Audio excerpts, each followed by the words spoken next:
শেখ হাসিনার কেন্দ্রে গোপালগঞ্জে ওই যে 23 লিখতে গিয়ে লেখছে 32, তো পার্সেন্টেজ 107-এর উপরে চলে গেছে। ভোট ছিল কত? 23টা, 3123 মনে করেন, কিন্তু রেজাল্ট লেখছে 3132। তাহলে ভোট আছে 23টা, কাস্ট হয়েছে 32টা, এই কারবার হয়েছে।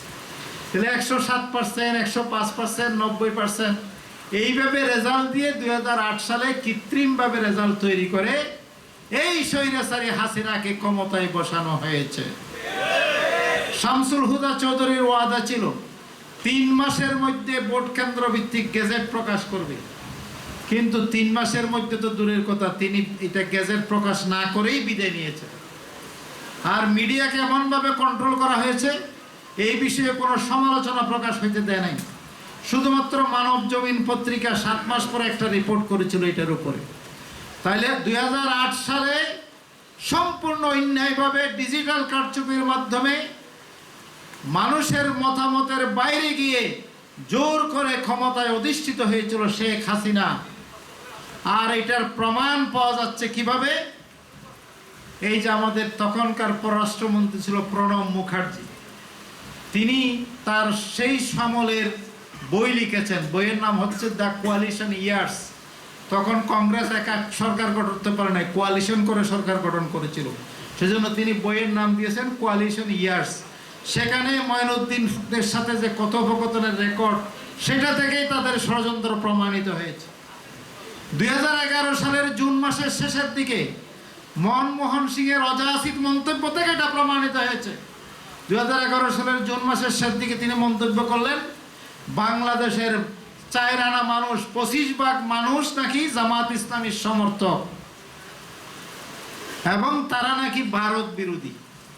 আমরা কি ভারত বিরোধী? আমরা ভারত বিরোধী নই। আমরা ভারতের সাথে মর্যাদার সাথে সম্পর্ক রাখতে চাই। আমরা ভারতের দাসে পরিণত হতে চাই না। আমরা প্রভুত্ব মানি না, কিন্তু বন্ধুত্ব মানি।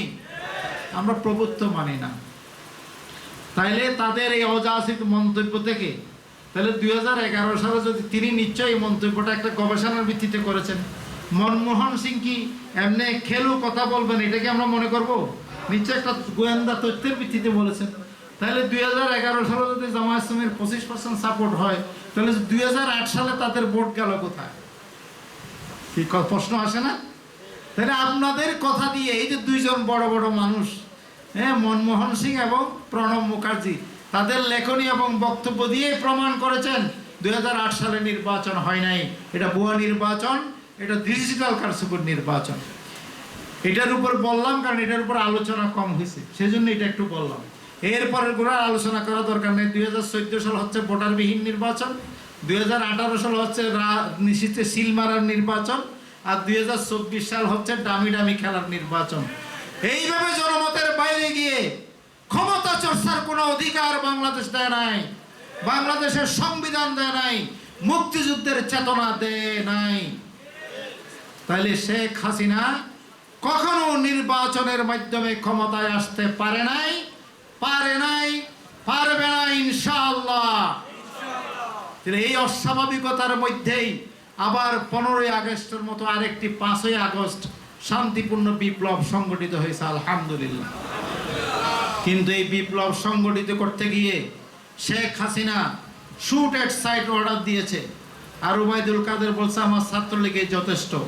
এই কারণে 1000-এরও বেশি শাহাদাত বরণ করতে হয়েছে।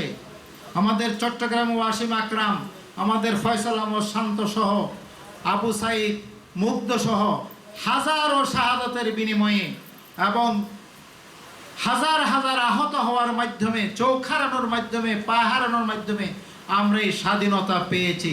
কাজে এই স্বাধীনতাকে ধরার জন্য, ধরে রাখার জন্য, বিকশিত করার জন্য আমাদেরকে সর্বোচ্চ ত্যাগের জন্য প্রস্তুত থাকতে হবে ইনশাআল্লাহ। কি বলেন, আমরা কি দ্বিতীয় স্বাধীনতাকে ধরে রাখবো নাকি বিকিয়ে দেব? ধরে রাখবো ইনশাআল্লাহ। এই জন্য প্রয়োজন আমরা আরো শহীদ হব। আমরা সকলে শহীদ আবিদের উচ্চস্বরী, সকলে শহীদ সাইদের উচ্চস্বরী। ইনশাআল্লাহ আমরা আজকে এই কর্মী সম্মেলন থেকে শপথ করতে চাই, সকল ষড়যন্ত্র নস্যাৎ করার জন্য, এই স্বাধীনতাকে টিকিয়ে রাখার জন্য আমরা প্রয়োজন আবার মাঠে নামবো এবং শহীদ হব ইনশাআল্লাহ। এরপরে আমি শেষ দিকে যাচ্ছি, যেহেতু মেহমান চলে আসছে।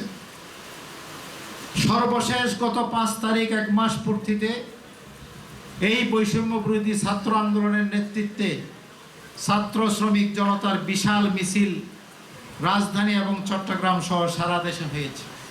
কি হয়েছে না? সেখানে ওরা 5 দফা দাবি দিয়েছেন। আমি এখান থেকে সেই 5 দফা দাবির সাথে একাত্মতা পোষণ করছি। এবং সর্বশেষ 5 নম্বর দফা হচ্ছে, এই অন্তর্বর্তীকালীন সরকারের দায়িত্ব হচ্ছে একটি রোড ম্যাপ ঘোষণা করা এবং রোড ম্যাপ ঘোষণা করে সুন্দর নির্বাচনের ব্যবস্থা করে জনপ্রতিনিধিদের কাছে ক্ষমতা হস্তান্তর করা। গণতন্ত্রের যেই ট্রেনটা বিচ্যুত হয়ে গেছিল সেটাকে আবার ট্র্যাক উপর এনে চালানোর সুযোগ দেওয়া। আমরা সেই 5 দফা দাবির সাথে ঐক্যমত পোষণ করছি।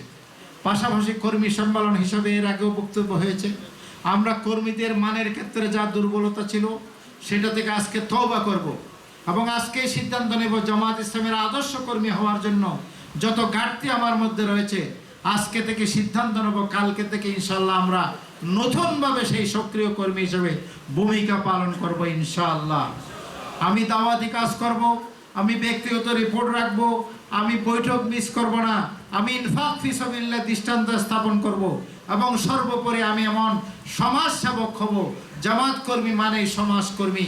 আমার সমাজ সেবার মধ্যে হিন্দু, বৌদ্ধ, খ্রিস্টান দলমত নির্বিশেষে সকলেই সামিল হবে।